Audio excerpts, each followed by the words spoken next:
Hi, everyone. Welcome to another episode of Second Act Actors. I'm your host, Dr. Janet McMorty, and I was and still am a medical doctor simultaneously trying to pursue a career in acting. My guest this week is Rudy Salo. Rudy was and still is a lawyer simultaneously trying to pursue a career in acting.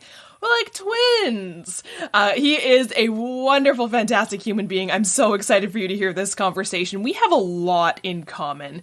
We talk about the whole idea of both of our first acts, medicine and the law, require you to go all in on the one thing, that tunnel vision focus towards the end goal of being a doctor, of being a lawyer. You have to, in order to get all the knowledge you need to have in order to be successful at these careers.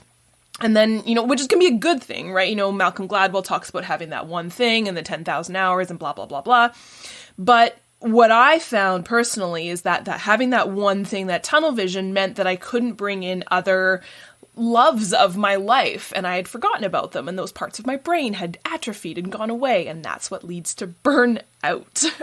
So we chat about that, and we debate a bit about that, the whole concept of having that one thing, and now, do we go all in on the acting, or can we simultaneously do a bunch of things? He also had a prior kind of, I don't know what to call it, a career, but love of punk rock music, and that was me growing up, so we have a lot in common with that. Also, he's the first guest I've chatted to who plays the villain role. So he gets cast, again, kind of typecast as the villain. And he's laughing because he's like the nicest, friendliest guy, but gets cast as a villain, and he's just leaned into it. Originally he was kind of hurt by it, like, why am I this villain evil guy? But now he's found his niche. He is leaning into that villain jerk boss role. Please enjoy the lovely, non-villainous Rudy Salo.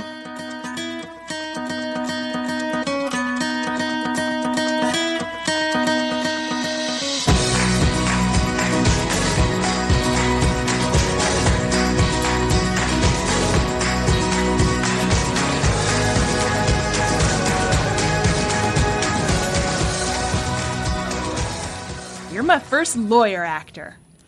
Well, I'm glad to be the first, but I can promise you I will not be the last, because as I have been acting for the past, 3.5 years, I've run into a number of lawyers. Now, the vast majority of lawyers that I've run into, except for maybe one that he was in a student film I was in, and I killed him. That was my first villain role, and that was Intruder, and it was a lot of fun. We wound up becoming friends. He was still a practicing attorney like me. He just kind of acted at night. It was interesting. He was an entertainment lawyer. So what I do has absolutely nothing to do with entertainment, and that might be one of the reasons why I act. So I do government finance. And when you just hear those words, there's probably a part of your brain that shuts off automatically. Oh, yeah. Right. I mean, it's the interesting thing about government finance. And I know you're up in Canada, and I've got Canadian relatives, and I've tried to tell my cousins that live there, what I do. And they're like, we don't understand. It's because the vast majority of projects that are financed in Canada, it's either straight pay as you go. The Canadian government will just pay for it, or they will do public-private partnerships. Canada is very well known for P3s. Here in the United States, we the way that we finance the vast majority of our entire infrastructure is through municipal bonds. Also makes people sleepy and tired when they hear that term. But without municipal bonds, the United States wouldn't be what it is. I finance schools, roads, airports, hospitals, colleges, universities, sports stadiums. That's about the closest equivalent to entertainment as there is. And if you look behind me, there's a couple of deal toys up there from some sports stadiums that I've done. And anything and everything that you could think of, sewer pipes, sanitation systems, prisons, police stations, all that stuff is financed through municipal bonds, and that's what I do. I'm a municipal bond lawyer, and I either represent governments or nonprofits or financial institutions making loans to the government. And that's very unique to the United States because municipal bonds here are tax exempt. So if you own one, it's one of the legal tax shelters we have in the United States. Okay. The work itself is very rewarding, and the projects are even more rewarding, and the impact that it has is extremely rewarding. And the people that work in the industry are great. The underlying work can be incredibly boring. It just can be. I mean, it's just that you just have to accept that. And I've spoken about that. I've spoken about the fact that we don't have a lot of young people going into this area, and I've just tried to be perfectly honest. Like, hey, look, like you might think that the underlying work is boring, but it's very rewarding. My point being, you better go figure out something else that's going to excite you at night or on the weekends, because you got to kind of be in boring, read 10 to 20,000 words, sometimes pages a week every day mode, and then you're able to go find some fun elsewhere. And so that's one of the many reasons why I got into acting. So how do you go? So there's so many people that I chat with about their first act, and I mean, obviously you're simultaneously doing the first act and acting as well too, who are like, I could not find the joy in my first act. Right. So that's why I switched. Right. For you, I mean, you're very publicly saying it can be pretty boring, but how do you find that reward that you said? It is very rewarding in the end. How do you kind of get through the quote-unquote boring stuff to find the reward? The impact that it has. Yeah. I mean, really. I literally drive by projects and clients that I work on. I mean, when I see new transportation systems being built, new train lines, when I see a brand new museum built right across from my office, and when I see kids going to and from school, it's like, oh, I had a part in that. Like I helped make that happen. And I am a service oriented individual. So I think it's incredibly important that in whatever work that you do, you get some positive impact from it. Like you know why you go to work every day. You know why you're losing sleep or not seeing your kids or your wife or your loved ones, et cetera, et cetera. You got to know your why, right? Like I know my why. My why is, well, I play a role in the building of of the future of where people live and work. And so I get that. I mean, and we're, as a partner in a large law firm, I mean, we are also well compensated as well. That's another why. You got to feel like your time is being properly paid for, especially after going to school, especially after taking out student loans, especially after bypassing other opportunities, where to make money. And that's you gotta take that into consideration. And it's kind of it's interesting, right? Because like the type of work that I do, I'm well compensated. I get a lot out of it. And should I ever get those big roles in acting, which hopefully someday I'll get. I mean, if I don't get them now, that's fine. I got to put in my dues. I got to keep training. I got to network. I got to do the work. But at some point, I'm going to have to do an economic calculation of, well, what economically, what am I leaving on the table? What am I getting? Like, I got to think about my family. I got to think about, my future generations. I got to think about opportunity costs and make that calculation. I mean, right now, I don't get paid a lot from acting. Most of it's free. And in fact, sometimes I even turn down payment. I'm like, don't pay me. I don't even want to worry about the couple $100 or $1,000, but I don't even want to worry about the filing of the taxes of that. I don't even want that. Just keep it. Go take that and use that towards marketing, please. And I just need the experience. So, I'm certainly trying to get as many roles as humanly possible. And someday I'd like to get paid, but that's not my goal right now. My goal right now is to just become a better actor. Awesome. How did you get here? Tell me the story. Yeah, it's a good one. In grade school, I happened to star in all the school plays, and it was great, and I loved it. Like, it was just like, Rudy, you're the star of A Christmas Carol or this act and that type of stuff. And I was like really passionate about acting. In fact, I remember a story of a very close girlfriend of mine in grade school. Our dream was to go to the Orange County School of the Arts. It had just kind of opened up around that time, and we were like, oh my God, wouldn't it be great if we went there? We didn't. She wound up going to the Catholic girls' school. I wound up going to the Catholic guy high school, and I had to commute via a bus to and from, because it's very far away from where I live. And the timing of the drama class was on Friday afternoons, and it cost extra money, and the timing just didn't work out. So it was my parents were just like, this isn't going to happen. Like, there's nobody that can take you to pick you up, and it's expensive, and your school's already expensive. And I just kind of like let it go. Got into music in high school and fell in love with music, channeled all my creative energy into it, and was in many bands, mostly punk bands throughout high school and college. Absolutely fell in love with it. In fact, my parents said, we're not going to let you move out of the house. We're not going to pay for college unless you promise that you will become a lawyer. I said, fine, I'll become a lawyer. I had no intention of becoming a lawyer. I chose my first college because I was always going there every single weekend to see punk shows. I was like, I'm going to go there, and this is what I'm going to do. And I went to that school, and I was in a ton of bands, and it was such an exciting time. It was like the 1990s in Orange County, California, where you could go see Sublime and No Doubt for like $5. It was just such a great time to be into that scene. Something happened when I went to school. Once I realized that I could start picking my classes and studying the things that I was interested in, I fell in love with learning.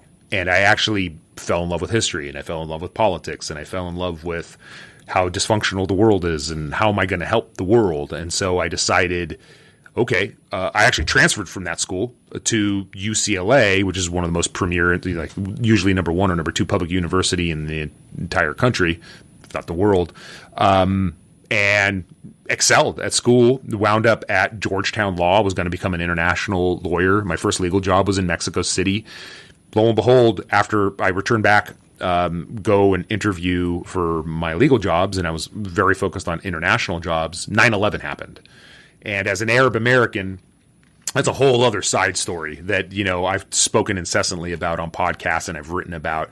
That had a whole impact on my life as well. But once 9/11 hit, I was just like, no way. Like, this world is just too dysfunctional. I gotta figure something out where I can have an impact, like here locally. Got a job in my hometown of Orange County. I was doing public law and liked it. Liked working with local governments. Liked working with schools. Unfortunately, I was doing a lot of litigation, and then when you're a litigator, that's when you're going to court. That's when you're filing arguments. That's also when you're buried in discovery, and you're a real lawyer. Like, that's a real lawyer. I didn't like it. Like, at all. I was the type of person that once a quote unquote case came across my desk, I wanted to call up the other side and settle it and figure out like, hey, how do I solve your problem, and how do we get to a place where we're both happy? Terrible attitude. That's like, you can't be that way. Got a recruiter phone call one day that said, hey, there's this new law firm that's opening up an office in LA, and they'll train a public law person to do public finance. And I was like, what the hell is public finance? They're like, oh, municipal bonds. I was like, oh yeah, sure, municipal bonds. I had no idea what municipal bonds were, but I knew that I wanted to give the law thing another try. Came here. I'm in the office now, and I was the first associate hired, and I helped build this office. That was the attractive thing. They're like, hey, you can help build this office. You'll be the first associate hired. That was 17 years ago, and I've been here ever since. And I really did and do still really enjoy public finance because of the impact that I have on communities, and the people that are in it are wonderful people, and I get a lot of joy from my work. But there's something critical that I got to point out. Before I went to law school, I literally put the bass guitar down and away, and I said, that's it. No more creative. I'm going to focus on this one thing only, and I'm going to master it, and I'm going to go for it. I'm going to figure it out, because I'm taking out massive amounts of student loans, And that caused a lot of stress. So I was like, I'm going all in. And I did go all in. I did nothing creative at all for 10 years. Nothing at all. I just wanted to be really successful as a lawyer. And, that was my one thing, right? I listened to one of your episodes. It was the doctor episode that you had. And you had the doctor was talking about, the power of the one thing and Malcolm Gladwell, 10,000 hours. Yep, I did that. Here's the thing. Around 2012, 2013, I was absolutely miserable. Totally miserable. I was successful, just made partner at the firm, was building my name, was very, very miserable. And at that time, I was also starting to speak at conferences. Realized I needed a lot of work on speaking at conferences. Like I'm a gregarious person, and I'm funny, but that doesn't necessarily translate into a good conference speaker. So I started taking public speaking classes again. I took a lot in college, and I really enjoyed it. I really enjoyed the performance aspect of it. Then I took an improv class, and that improv class led to a couple of acting classes. And I was taking a lot of writing at that time. And I always thought that I had an interesting life story with the punk rock and the Arab American in the 1990s and all the skinheads and white supremacists that we used to fight with back then. I just thought it was an interesting story, and I wrote a script. And it was very well received. In fact, we almost made a movie out of it. It was called White Like Me. COVID shut that down. But that led me to writing another script. And then writing another script. And then I realized, hey, I really enjoy writing. What's the best way to become a good screenwriter? Become an actor. So I started taking even more acting classes. And then I did stand-up comedy for a summer because I was a good speaker. And I was starting to podcast back then a little bit as a guest. But I knew I needed work to get to the next level. And so I did stand-up comedy for a year, and it was great because once you do stand-up comedy, the vast majority of your fear performance-wise absolutely goes away. When you're forced to stand in line and do open mic night, and I did open mic nights in LA. Whenever I would go to New York for work, I would do open mic nights, and you would eliminate that fear. There's a power to that. Didn't really enjoy doing stand-up comedy. It was just one of those things. It's like certain types of working out. Like you go and you work out. Like, sure, some exercises you get joy from, but other exercises that your body needs, i.e., like squats. Who really enjoys doing squats? But you have to do them. They're critical for your body.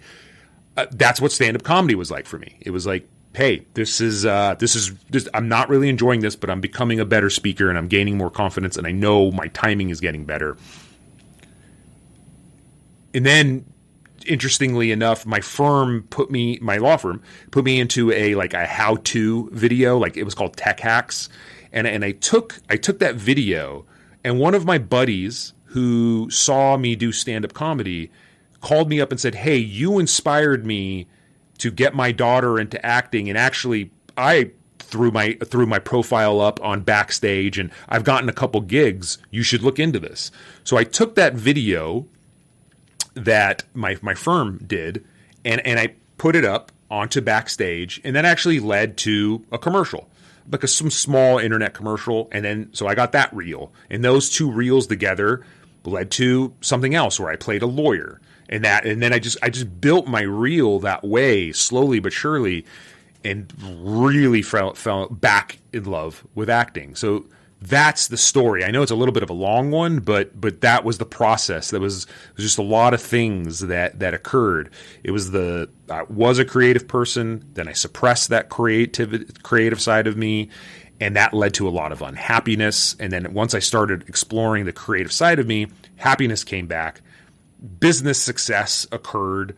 And then in the other endeavors, that success kind of has come as well. And I think what it all comes down to is happiness. I really believe that happiness is the key to success. I'm sure there are plenty of people out there that are miserable, that are quote unquote successful. But if you're miserable, how successful are you? I don't know.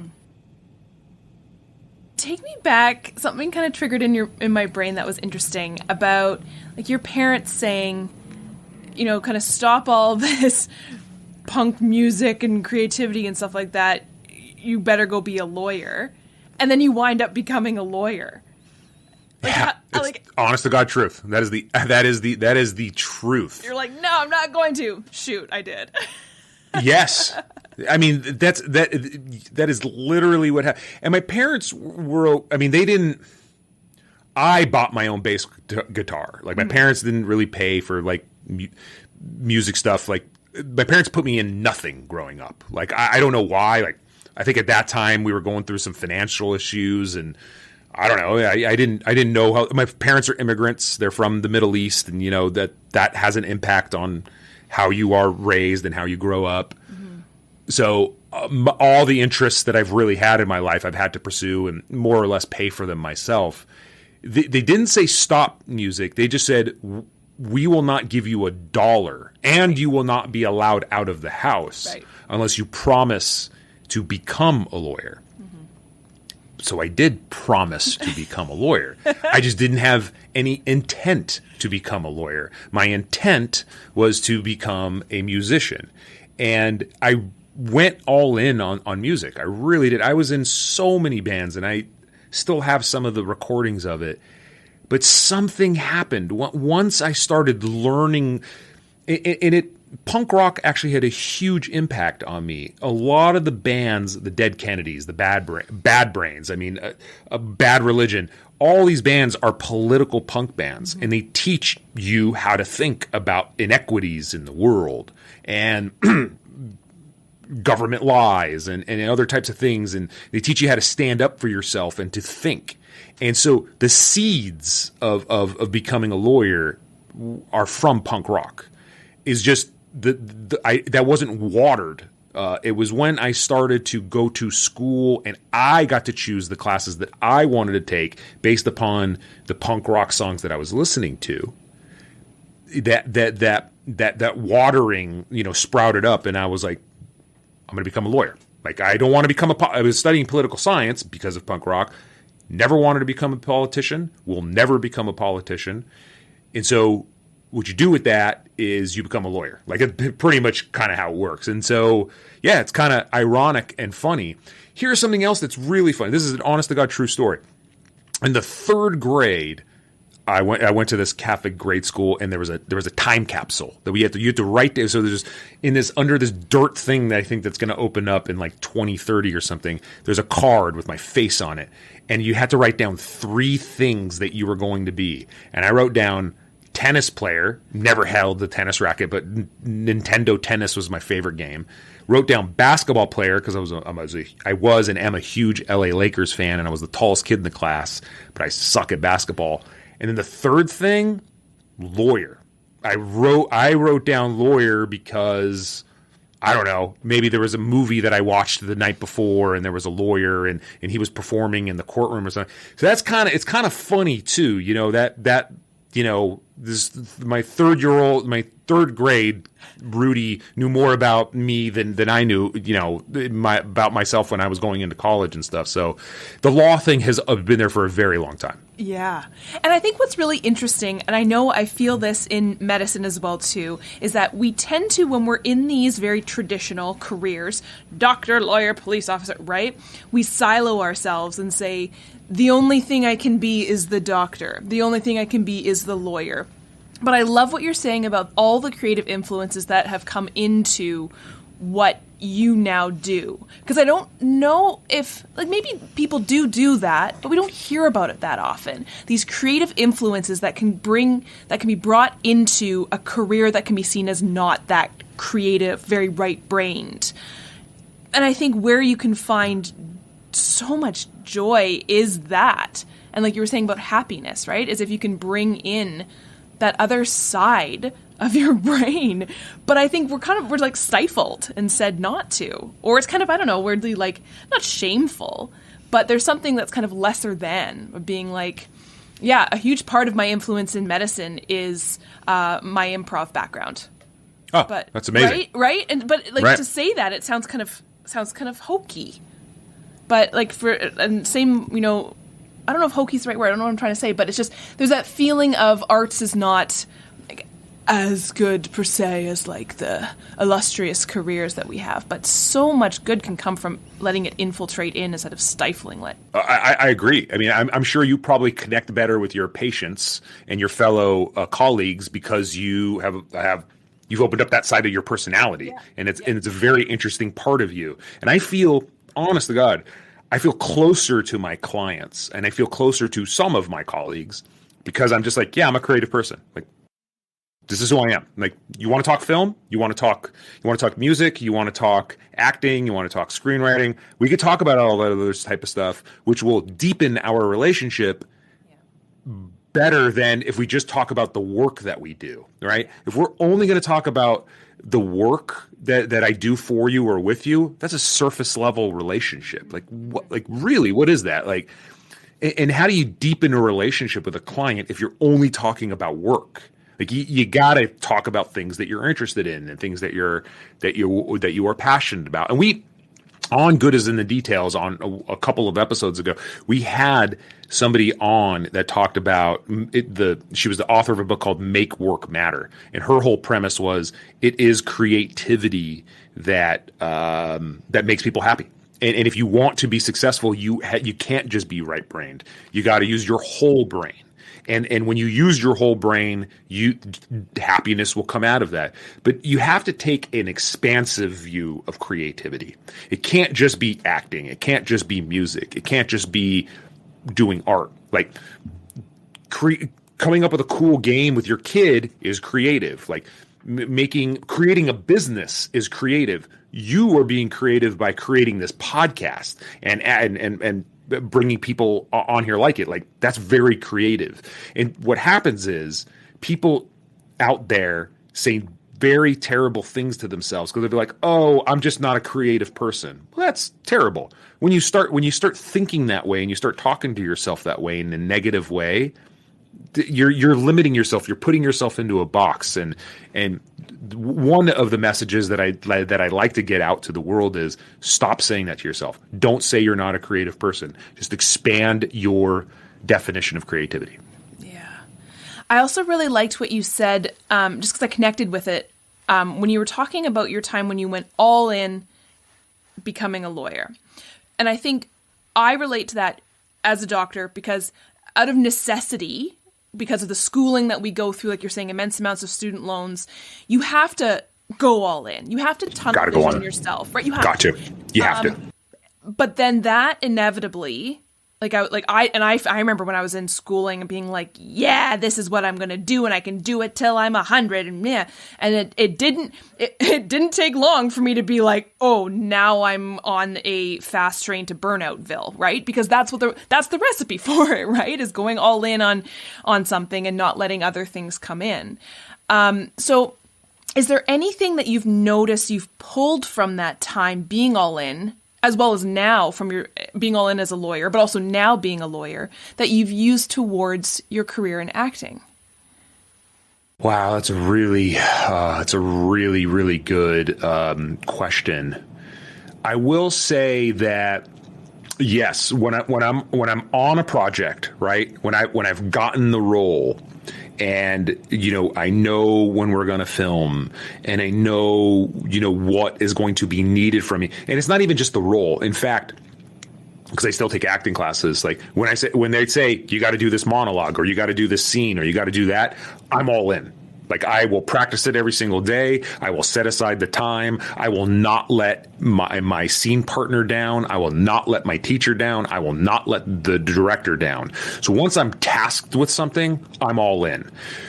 And that's great. What's hard is translating that. And, I'd love your advice on this, to be honest with you. I certainly want this to be both ways. What I'm having some problems with is, when you're applying for a role, right? And these days with self-tapes, they already have the sides there, right? So like, hey, fine, you want to apply for this? You have to read all of these sides, and and then we'll take a look at it, and then we'll let you know. So it's not even like a callback. Like, you have to put in a lot of that work in order to for them to even give you the 5-second interview. I do find it hard for me to be all in on that because of my day job, because my wife, by the way, is a surgeon. She's a doctor, and she's gone all the time, and she's on call all the time. And we have 2 little kids. We got a 4-year-old and we got a 6-year-old. And so a lot of their care and stuff falls upon me. And I write, right? I contribute to Forbes.com, and I've got all these other things that are out there. And so I will say that it makes it very difficult for me to do that first, put in that tape versus an audition. If I get an audition, I mean, I'm going in, but so that's where I'm finding the struggle. How do you deal with that? Yeah, it's tough. It's really tough. And I think there's also, I find the barrier of it being online. I find it very difficult to interact and have good work come out of me when it's online through a screen, because it's hard to make an emotional connection with a screen, right? It is really difficult. I think the biggest thing that helped me, and this probably isn't great advice because I know you already do improv, but was improv, because it allowed me to take my all-in logical brain, check the check boxes off my to-do list when I would get a set of sides, which in turn would lead to like robotic reading of a script. That produced creativity, but it allowed me to just feel a bit more like freedom just to play. And that kind of took pressure off. And also, I remember an acting coach telling me, she's also a casting director, being like, don't worry about the lines. Like, yeah, they're important, but to know the story. But I was so focused on getting like the exact correct wording, because in medicine, you have to have the exact correct wording. In the law too. Right? I teach contracts at a law school, and I'm like, do you realize that this one word could lead to billions? I literally had this discussion with my students. I was like, I gave them an example. I was like, this one mess up led to billions of dollars and this law firm going out of business, and it was around for 100 years. And so it's like, great. I mean, that's great advice. So what you've heard is when you're doing that line reading for that app for applying to even get an audition, you'll go off script. Yeah, and that's okay. So it's taken a lot, and I'm still not very good at it because my gut anxiety is having difficulty. But she's like, really and truly, yeah, you want to have most of the lines down. You can't just be, talking about an apple and it's actually an orange. But she's like, for the most part, one, those are probably fake sides anyway, and 2, when we're seeing it as the casting director and as the director or script writer, usually it's the first time we're hearing those lines being said. So like, she's even changed lines on the fly. Like, she'll hear an actor say it and she'll be like, oh, I don't like that. That sounded weird. And then they'll just change it on the fly. So great advice. I want the character is key. The character, and the overall story. If you get that down, then she's like, that's all that really matters. Because most of the time, we don't even know what the sides are. It's good. It's really good advice. I'm glad I brought this up, because I've been struggling with that. I'm going to tell you that right now. Because that is hard for even me to stomach, because it's releasing control. Because you're like, great, now there's even less things I have to like check boxes off and put my right brain in. Oh God, now I have to rely on that like atrophied left brain that's been like hasn't been used in a while. It's scary to go off, not so much like you said, not go off script, but to just rely on a character as opposed to following the algorithm. It's scary, but it does kind of make you free to do the creative stuff. Yeah, for sure. Believe me, I love improv. I do. Like, some of the best roles I've ever done was when the director is like, this is just an outline. You actors take it to the next level. And I'm like, oh, yes. Like, obviously, I know the lines. Like, in order to do good improv, you actually need to know the lines. But if I can add some of me or my take on the character, or what I've created in my mind as the character, into that, I can take it to another level, in my opinion. When I've been told to strictly stick with the lines and told how to say the actual word, it's very difficult for me. It is difficult for me. I know I need to learn that, and that's why I'm taking the classes. That's why I'm working my ass off. I'm doing the work. Oh, that's another thing. There's another thing that you said. How did that all inness translate? I am doing the work. I am trying to I will take any class, anytime, anywhere. I will take any job, anytime, anywhere. I don't care. I will do background. I like the people. I love being on set. I love being around it. Now, sometimes when I'm on set, actually, usually when I'm on set, I have to work because I have a day job. And thankfully, my day job, all I need is a phone and a laptop, and I can do it anywhere in the world. And so sometimes I'm not able to totally interact with actors, but I love it. Like I love being around it. Like it brings me a lot of joy to just be around it because I'm watching people create something from nothing, and it's. So yeah, that passion, that all inness, I do try to translate that to every day in I'm gonna do something every single day, whether it's I'm gonna do an audition, or I'm gonna read some more Uta Hagen, or I'm gonna watch a YouTube video on how to this, or I'm gonna work on my resume, or I'm gonna network. I do something every single day. I do. And I think that, and I know that we've kind of already touched on this, but so much of that can make your day job so much more enjoyable. Oh, totally. Right? Like it does. It makes it bearable, which sounds like I'm being a bit of a negative Nancy, but it does, right? It makes, because there are things to look forward to, I find, if my day job isn't going well, as some days it doesn't. But it also, like you're saying, it makes you connect more with the other people within your job because you just become a more well-rounded human being. Yeah, and I just gave a presentation yesterday to younger associates on business development. I talk a lot about that at my firm, and through my journey of focusing and then trying to translate that into finding joy and being healthy and getting happiness, I'm getting that message across to young lawyers because it's daunting. Like it is, those first 7 to 10 years of being a lawyer, in particular in a large law firm, is crushing. Like once you've been through that, like it's kind of like stand-up comedy. Like you work at a law firm for more than 15 years or 10 years or whatever it is, you can pretty much do anything because you've been through a lot. Like you've already given up your life. Like you don't have one anymore. Like there's no vacations. Your phone's on you all the time. You kind of got to be on all the time. And so you got to learn how to balance that. You do need to learn how to put it into a box. You do need to learn how to put people in check, clients, senior partners, be like, hey, I'll get to that in blah, blah, blah time. Always have to be responsive. But you got to take agency over your own life, yet have people still depend on you. And you're not going to be able to do that. You're not going to be able to say no with a smile and no with respect unless you're an actual happy person. What happens is with the burnout is when you've been pushed too far and you keep saying yes, yes, yes, yes, yes, but that one time you say no because you're burned out and you're unhappy and you blow up, you're going to burn bridges. Just it happens. So you gotta, learning how to do that, right? Learning how to become happy and getting joy from whatever it is will translate into business success in whatever you're doing. 100%. It just will. Yeah.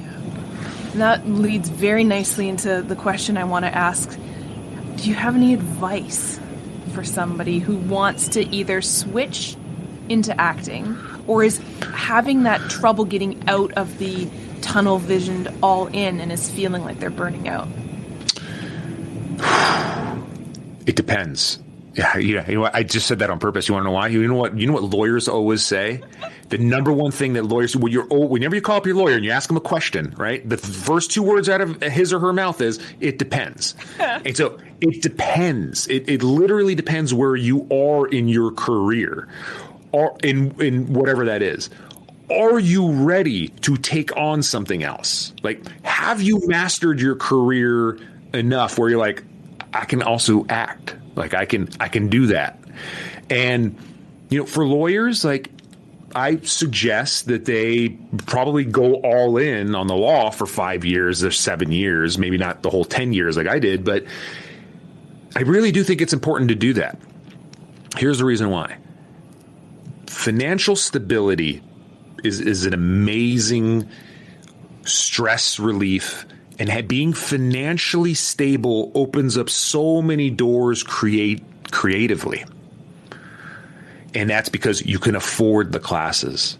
You can afford the headshots. You can afford to do all of that free work that you're going to have to do for years, right? And I'm talking about the vast majority of people. Yes, there are unicorns. Like my buddy that put his face up on Backstage, he started getting work like immediately. He's got a very niche look, and he just nailed it. Like, he's making tons of money at it. He was lucky, but the vast majority of people are not him. And he's fine just doing commercials. He's not really into acting. He just likes being a face, and it's all good. But and he's very financially stable too. So he would agree with me 100%. He's like, dude, I wouldn't have done acting if I wasn't financially stable. I was like, no way. Financial stability is huge. It really, really is. And building credit, right? Like owning a home or having some real estate or being able to borrow, because maybe someday you're going to have to live off of that. So I think it's vitally, vitally important to choose a career, get some financial stability, and then once you've built your name up there, and then you get that leeway, right, where clients trust you and customers trust you or patients trust you or your organization trusts you, then at that point you got to take advantage of that freedom, right? You built up that name, you built up your street cred.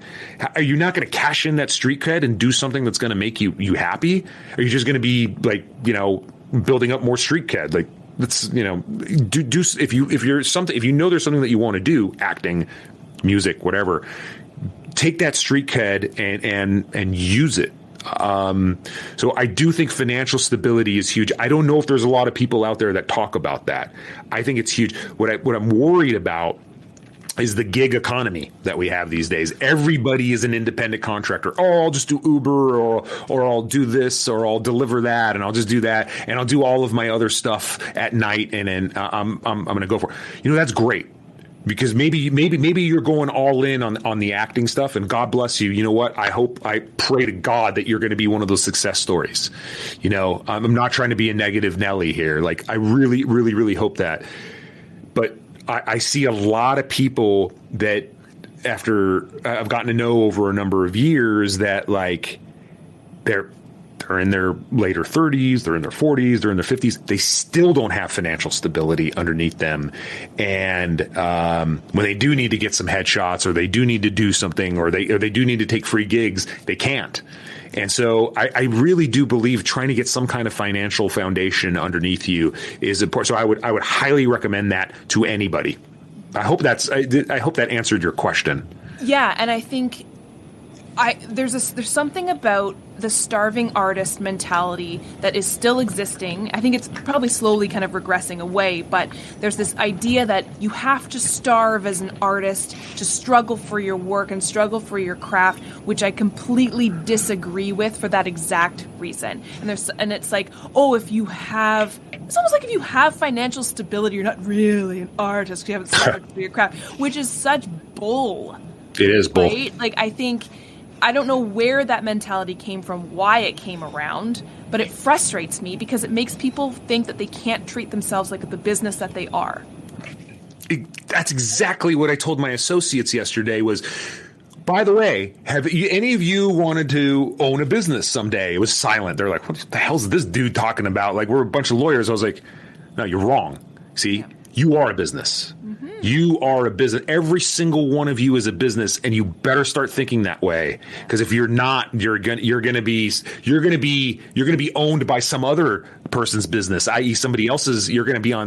Somebody's gonna own your time. So if you don't own yourself, you're never gonna have the freedom to do. That freedom is financial stability, in my opinion. Yep. Yeah, and I think as soon as people realize that, there's also a shame, I think, that comes, shame's the right word, but that feeling of, you can't admit, you're bragging if you have financial stability or something like that, but you're like, no, this will allow you to feel more comfortable and confident in your ability to produce art or to produce in whatever you want. Yeah. Amen. I'm a huge believer in that as well, too. I think it's all garbage.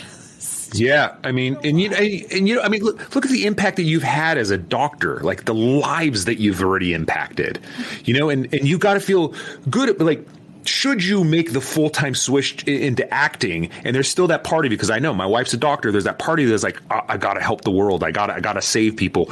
You know that you've already done that. You've done your penance. I mean, doctors are, public agents, the way the doctors are paid these days and the way they're treated and disrespected, like they're so vital and important to our society these days, and we need more doctors. And I worry about the future of medicine. I do. I really worry about it. So does my wife.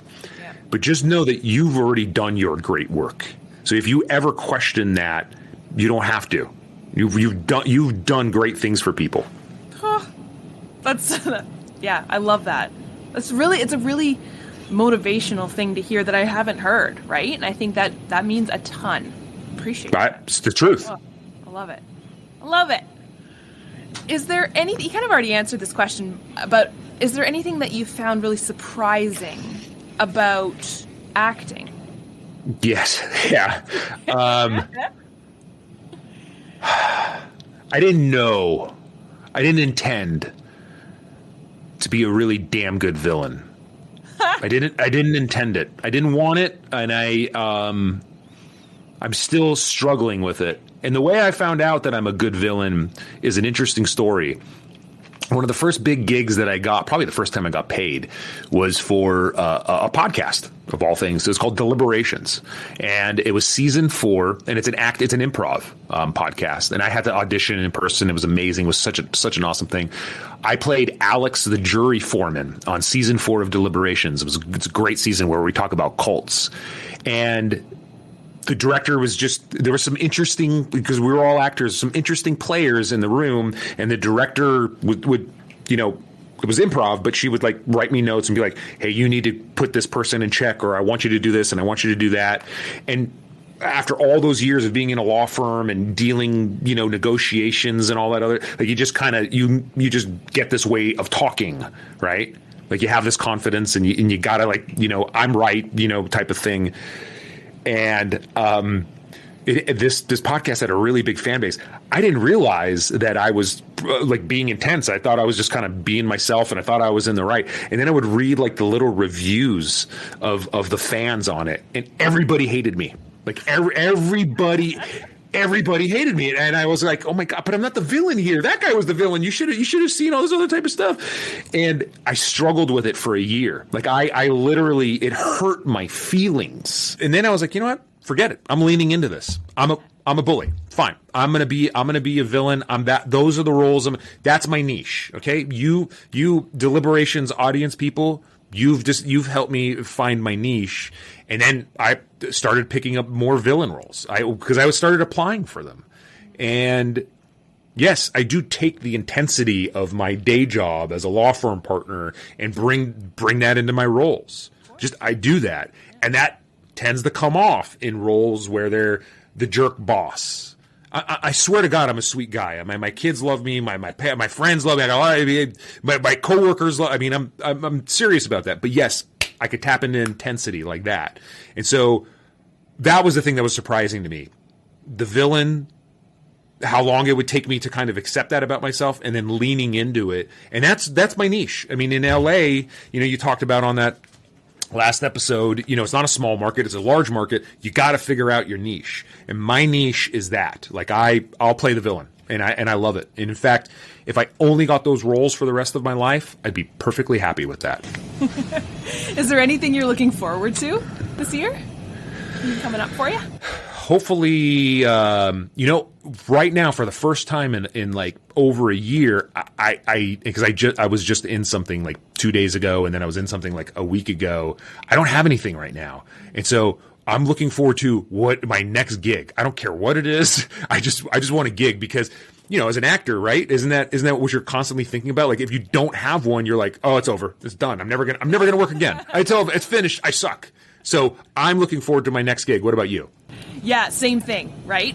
Would they keep telling, my agent keeps saying, it's getting so busy in Toronto. And I'm like, I haven't seen it yet. But that's okay, right? You just keep prepping and keep working with classes and doing the improv so that you're ready when the onslaught happens, right? It's training for a marathon. Amen. Not a sprint. Amen. Amen. And last year I climbed my first big mountain. It was the Mount Whitney here in California. And I trained for that for like a year. And that's exactly what it was. Like, it was every time I would work out, every time I would climb a mountain, these small little hills, it was like, well, it's not Mount Whitney, but every little tiny thing that I was doing in training, it was in preparation for that. And that's the mentality that I have to keep with. So thank you. That's very helpful. Well, and it's such a thing about the acting industry that I don't think exists in a lot of other places, is how you never know what can happen, and it's fast turnaround, right? So you have to be like in the sprinter blocks, like ready to go, because like I got a voiceover audition like 2 days ago that was due like 3 hours later, and you're like, that's so hard. Okay, here we go, right?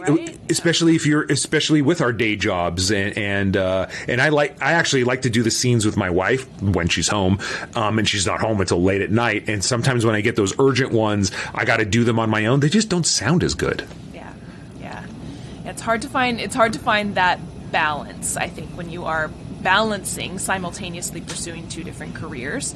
But I think that's also where we can thrive, right? Because I think in high stress situations, I think we can handle it, right? Easily. And like you're saying with the stand-up, like that's the most terrifying thing in the world. I have yet to try it. It's definitely on my bucket list because that exact thing, right? There's no fear left. Promise me that you'll do it. I swear. I mean, I can already tell you're an awesome person. You don't look like you have any fear, but it takes you to this whole other level of confidence that can never be matched. So cool. And do it for a year. Do it for a year. Don't just take a class. Do it for a year. Go to open mics. Be cool with the crowd not laughing, because I had one good night. I had only one good night. It was actually pretty much after that night I was like, you know what, if I never do stand up again, I'm good. But you got to be cool with that. It'll change your life, I promise.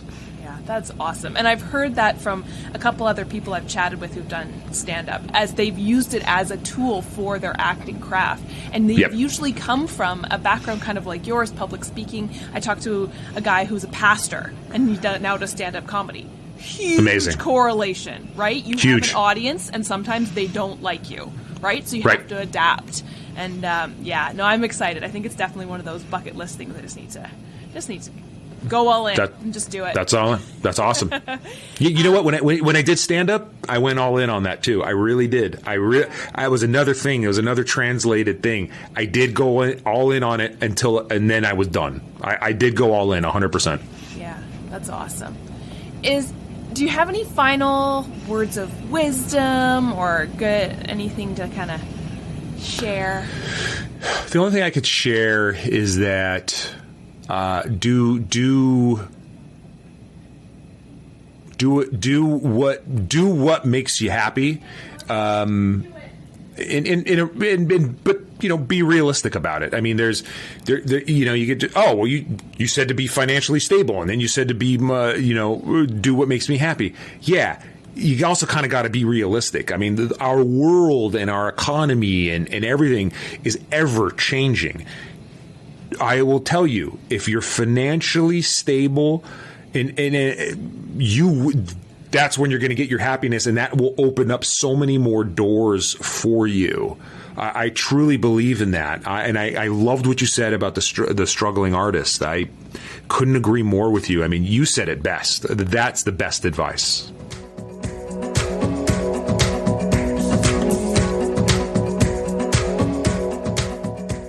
Thank you, everyone, for tuning in, and thank you, Rudy, for being my guest this week. Thank you for the fantastic conversation, the wonderful insight, words of wisdom, and the great debates and banter back and forth. I loved chatting with you. Again, we have so much in common, and I appreciated just the kind of scientific, deep dive, technical debates we had. It was fantastic. Also, thank you for reminding me how much I loved punk rock music growing up and still do. I just haven't listened to it in a long time.